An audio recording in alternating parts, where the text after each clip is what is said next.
fast.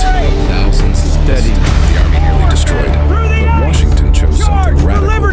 Not victory, survival. Across the frozen Delaware River, on the night the army should have moved, Hold the line, man. he struck back. Your country depends on Trenton, it. Princeton, small victories that changed everything. At Valley Forge, his men starved, froze, died, but they did not break. While the British searched for battle, Washington fought a different war, with spies, deception, and time itself, fake armies, hidden messages, an enemy chasing shadows.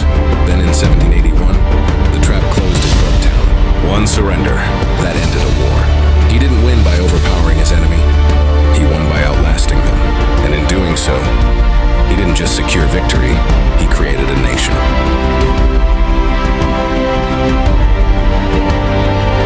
In the early morning hours of the American Revolutionary War, George Washington assumed command of a ragtag collection of colonial militiamen and volunteers outside Boston in July 1775. What he inherited was less an army than a gathering of armed civilians with varying levels of commitment, equipment, and discipline. Over the next 8.5 years, Washington would forge and lead this force using one of the most sophisticated and effective asymmetric military strategies ever employed against a global superpower. His approach was never about seeking glorious set-piece battles or rapid conquest. Instead, it was a patient, calculated, multi-dimensional strategy built on preservation of the army, selective aggression, deception and intelligence, rigorous training and institutional building, logistical resilience, alliance coordination, and unwavering political management of the war effort. This strategy not only survived devastating setbacks, but ultimately exhausted British resources and political will, delivering victory at Yorktown and securing American independence. Washington's first and most sacred strategic principle was the survival of the Continental Army itself. He understood that the army was the physical manifestation of the revolution. If it were destroyed in one catastrophic battle, the entire cause would collapse, regardless of popular support or political declarations. In correspondence with Congress and his generals, he repeatedly emphasized this reality. "We must not risk too much," he wrote, recognizing that Britain could replace losses far more easily than the Americans could. This led him to favor a Fabian-style campaign of harassment, delay, and maneuver, named after the Roman general Quintus Fabius Maximus, who wore down a superior Carthaginian army through avoidance of decisive engagement. Washington used rivers, forests, hills, and stone walls to his advantage, forcing the British to stretch their supply lines and commit forces across a vast theater while keeping his own army mobile and intact. The 1776 New York and New Jersey campaign offered the earliest and most severe test of this philosophy. British General William Howe arrived with approximately 32,000 professional soldiers and a massive fleet of hundreds of ships. Washington defended with roughly 19,000 men, many of whom were short-term militia. After the heavy defeat at the Battle of Long Island in late August, where American casualties and captures exceeded 2,000, Washington faced the very real possibility of losing his entire army. On the night of August 29-30, he orchestrated one of the most remarkable evacuations in military history. Using every available boat, ferry boats, fishing vessels, whaleboats, his troops crossed the East River under cover of thick fog and muffled oars. Not a single soldier or major piece of equipment was lost. Subsequent retreats from Manhattan and across New Jersey followed the same logic. Cede territory to preserve fighting strength. By December 1776, the army had dwindled to fewer than 3,000 effective troops. Desertions and expiring enlistments threatened total dissolution. It was at this lowest point that Washington demonstrated his capacity for calculated boldness. On Christmas night 1776, in a blinding snowstorm and freezing temperatures, he led 2,400 men, horses, and 18 artillery pieces across the dangerously ice-choked Delaware River. The crossing took more than 10 hours. At dawn on December 26th, the force struck the Hessian garrison at Trenton, New Jersey. The surprise attack was over in less than 2 hours. The Americans killed or wounded around 115 Hessians and captured nearly 1,000 prisoners, along with badly needed weapons, ammunition, and supplies, while suffering only a handful of casualties. Just days later, on January 3, 1777, Washington struck again at Princeton, using clever misdirection, feinting toward one British column before executing a rapid flanking march. He routed another British detachment, inflicting over 400 casualties. These twin victories forced Howe to abandon forward positions in New Jersey, restored flagging American morale, encouraged thousands to re-enlist, and bought the Revolution precious time. The brutal winter encampment at Valley Forge, Pennsylvania, from December 1777 through June 1778, became the strategic forge that tempered Washington's army. More than 12,000 soldiers, constructed 12,000 log huts on frozen, windswept ground. Supply failures were catastrophic. Men went days without meat or bread, surviving on fire cake, a crude mixture of flour and water baked on rocks. Disease, typhus, dysentery, pneumonia killed more than 2,000. Washington refused to retreat further or disperse the army. Instead, he waged a relentless campaign for supplies, writing urgent, detailed letters to Congress and state governors, describing the Army's dire condition, sometimes threatening resignation to force action. He reorganized the commissary and quartermaster departments, appointing the highly capable Nathaniel Greene as quartermaster. General in early 1778, he imposed strict camp discipline to prevent soldiers from plundering local farms, knowing that alienating civilians would doom the cause. Most importantly, Washington enthusiastically supported the training reforms introduced by Baron Friedrich von Steuben, a Prussian volunteer who arrived in February 1778. Steuben drilled the troops daily in European linear tactics, bayonet combat, marching, and unit maneuvers.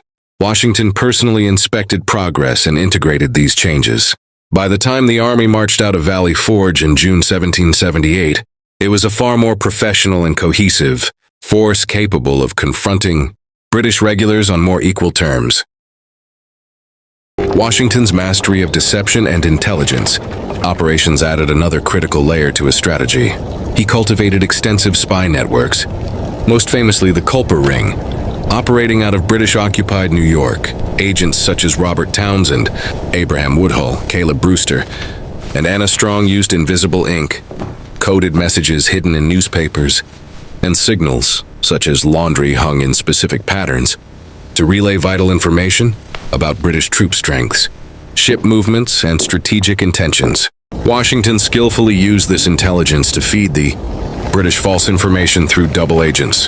The masterpiece of this effort occurred in the summer and early fall of 1781 while secretly planning the decisive move against Cornwallis in Virginia. Washington ordered the construction of large dummy camps and bake ovens near New York City. He conducted highly visible drills and marches, leaked false plans through known British informants, and even had parts of his army demonstrate preparations for an assault on Clinton's forces. General Henry Clinton remained convinced that New York was the primary target and withheld reinforcements from Cornwallis until it was too late. This weeks-long deception allowed Washington and Rochambeau's combined army to march more than 400 miles south with remarkable secrecy and speed. The Yorktown campaign of 1781 represented the triumphant synthesis of Washington's entire strategic vision, when intelligence confirmed that British General Charles Cornwallis had fortified his position at Yorktown on the Virginia Peninsula. Washington recognized the rare opportunity created by French naval superiority. He coordinated meticulously with French allies. Admiral de Grasse's fleet of 28 ships of the line defeated a British relief squadron at the Battle of the Chesapeake on September 5th, 1781, gaining control of the bay and trapping Cornwallis. Meanwhile, Washington and Rochambeau marched south from the New York area while maintaining the deception against Clinton. Upon arrival, approximately 17,000 Franco-American troops, including 7,000 French soldiers, besieged Cornwallis's 8,000 British and German troops. Washington directed the construction of siege parallels and redoubts, personally supervised the placement of heavy artillery, and led assaults on key British positions. The combined Franco-American artillery bombardment was relentless. On October 19, 1781, Cornwallis surrendered his entire army. The British band appropriately played "The World Turned Upside Down." This victory was the direct result of years of strategic patience finally aligning with favorable diplomatic, naval, and operational conditions. Washington's strategy also embraced complementary, irregular, and partisan warfare, while he maintained the main Continental Army in the north. He actively supported and coordinated with Southern guerrilla leaders. Daniel Morgan's brilliant double envelopment tactics at Cowpens in January 1781 destroyed a British force and shifted momentum in the Carolinas. Francis Marion, the Swamp Fox, conducted lightning raids from South Carolina, swamps that disrupted supply lines and demoralized loyalists. Washington provided strategic guidance, supplies when possible, and high-level coordination without attempting to micromanage distant operations. Logistical improvisation was another hallmark of Washington's leadership. The Army suffered chronic shortages of gunpowder, clothing, shoes, salt, and pay. During the Valley Forge winter, soldiers sometimes marched barefoot in snow, leaving bloody footprints. Washington experimented with centralized supply magazines, yours, General Morgan. riverine transport This networks, changes everything. and contracts with private The militia merchants. played their part, He sir. oversaw Henry Knox's The British extraordinary walked right into the trap. 1775-1776 winter transport of heavy cannons from captured Fort Ticonderoga, dragging 60 tons of artillery 300 miles over frozen terrain to Boston, an achievement that helped force the British evacuation of the city in March 1776. Washington dealt with mutinies, most notably the Pennsylvania Line revolt in January 1781, through a combination of firmness, negotiation, and addressing legitimate grievances, thereby preserving discipline without resorting to mass executions that could have fractured the Army's loyalty. Throughout the war, Washington maintained delicate relationships with foreign allies and subordinate officers. He treated French commanders like Rochambeau, with respect and deference when necessary, yielding overall command during the Yorktown siege to ensure harmony. The young Marquis de Lafayette served as both a capable field commander and a crucial diplomatic bridge to France. Washington balanced the ambitions and egos of American generals such as Nathaniel Greene, Henry Knox, and the difficult Charles Lee, while identifying and promoting talent. Washington's military strategy was never without flaws or criticism. Early in the war, his attempts at more conventional defenses at Brandywine and Germantown in 1777 resulted in defeats that taught him the limits of his troops' training and experience. Political pressure from Congress sometimes forced deployments he considered unwise. He operated within a weak Confederation system where states frequently withheld men and supplies, yet these constraints ultimately shaped a uniquely resilient American approach to warfare by prolonging the conflict, raising its human and financial costs, and waiting for the convergence of French naval power with British strategic overextension. Washington's patient strategy succeeded, where reckless aggression almost certainly would have failed. It preserved the Army, built its capability over time, exhausted the enemy's will, and upheld the vital principle of civilian control over the military. This principle was dramatically affirmed in March 1783 at Newburgh, New York, when Washington quelled an officer's conspiracy by publicly donning spectacles and reading a moving appeal that reminded them of their duty to the Republic.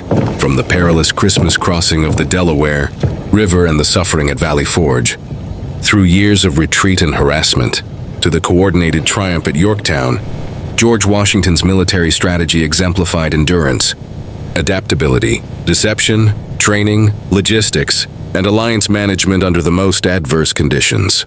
It turned American weaknesses, limited resources, short-term enlistments, political fragmentation into long-term strengths. More than 2 centuries later, it remains a profound case study in strategic leadership, demonstrating how a commander with limited means, guided by patience and principle, can outlast and ultimately defeat a far more powerful opponent. Washington did not merely win battles. He won a war that gave birth to a new nation and established enduring traditions of military service and republican governance. His legacy continues to shape how the United States thinks about strategy, resilience, and leadership to this day.